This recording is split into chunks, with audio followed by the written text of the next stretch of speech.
you probably noticed I don't feel about that war the way we were told we were supposed to feel about that war, the way we were ordered and instructed by the United States government to feel about that war. You see, I tell you, my mind doesn't work that way.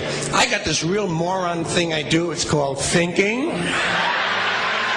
And I'm not a very good American because I like to form my own opinions.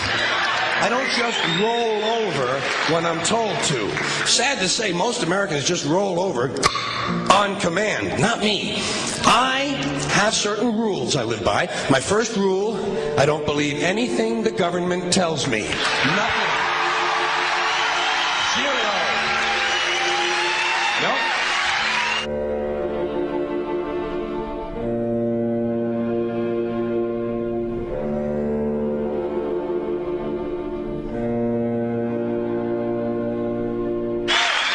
And I don't take very seriously the media or the press in this country, who in the case of the Persian Gulf War were nothing more than unpaid employees of the Department of Defense, and who most of the time function as kind of an unofficial public relations agency for the United States government. So I don't listen to them. I don't really believe in my country. And I gotta tell you folks, I don't get all choked up about yellow ribbons and American flags. Now, to balance the scale, I'd like to talk about some things that bring us together. Things that point out our similarities instead of our differences. Because that's all you ever hear about in this country is our differences. That's all the media and the politicians are ever talking about, the things that separate us, things that make us different from one another. That's the way the ruling class operates in any society. They try to divide the rest of the people. They keep the lower and the middle classes fighting with each other so that they, the rich, can run off with all the fucking money. Fairly simple thing happens to work. You know, anything different, that's what they're going to talk about. Race, religion, ethnic and national background, jobs, income, education, social status, sexuality, anything you can do, keep us fighting with each other so that they can keep going to the bank. You know how I describe the economic and social classes in this country? The upper class keeps all of the money, pays none of the taxes. The middle class pays all of the taxes, does all of the work. The poor are there just to scare the shit out of the middle class. Keep them showing up at those jobs. Politicians know that word. They use it on you. Politicians have traditionally hidden behind three things: the flag, the Bible, and children. No child left behind. No child left behind. Oh, really? Well, it wasn't long ago you were talking about giving kids a head start. Head start, left behind? Someone's losing fucking ground here. But there's a reason. There's a reason. There's a reason for this. There's a reason education sucks, and it's the same reason that it will never, ever, ever be fixed. It's never going to get any better. Don't look for it. Be happy with what you got. Because the owners of this country don't want that. I'm talking about the real owners now. The big, the wealthy, the real owners, the big wealthy business interests that control things and make all the important decisions. Forget the politicians. They're irrelevant. The politicians are put there to give you the idea that you have freedom of choice. You don't. You have no choice. You have owners. They own you. They own everything. They own all the important land. They own and control the corporations. They've long since bought and paid for the Senate, the Congress, the state houses, the city halls. They got the judges in their back pockets, and they own all the big all the big media companies. So they control just about all of the news and information you get to hear. They got you by the balls.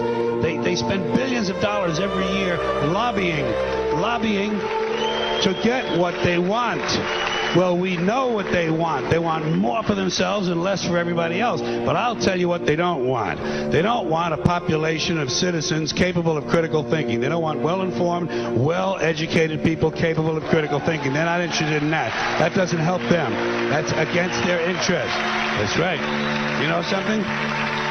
They don't want people who are smart enough to sit around the kitchen table and figure out how badly they're getting fucked by a system that threw them overboard 30 fucking years ago. They don't want that. You know what they want? They want obedient workers. obedient workers, people who are just smart enough to run the machines and do the paperwork and just dumb enough to passively accept all these increasingly shittier jobs with the lower pay, the longer hours, the reduced benefits, the end of overtime, and the vanishing pension that disappears the minute you go to collect it. And now they're coming for your Social Security money. They want your fucking retirement money. They want it back so they can give it to their criminal friends on Wall Street. And you know something? They'll get it. They'll get it all from you sooner or later because they own this fucking place. It's a big club, and you ain't in it. You and I are not in the big club.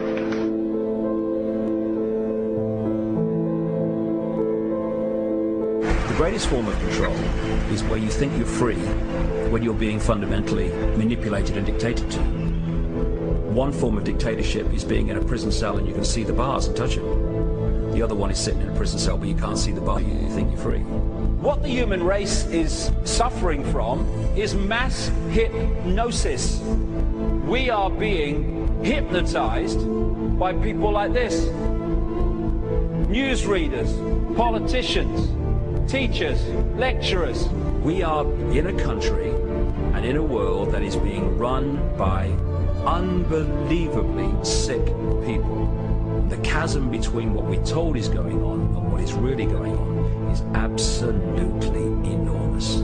The greatest hypnotist on planet Earth is a oblong box in the corner of the room. It is constantly telling us what to believe is real.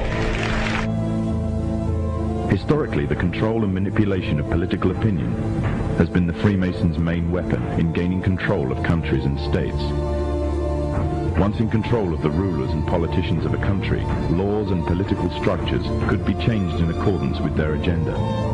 However, since restricting the body does not necessarily mean restricting the mind, the Freemason recognizes that their plan for a global government hinges completely on subduing the masses to their agenda, and thus eliminating opposition to their cause. And the greatest threat to their plan, posing more danger than any army or law, is the threat of a free-thinking mind. In order to eliminate this threat and to achieve their objective, the Masons have set about the boldest plan ever devised: the complete control of every aspect of human life, your life. And the weapons they are using against you are in your very homes, entertaining you and your children, and gradually indoctrinating you without you even realizing.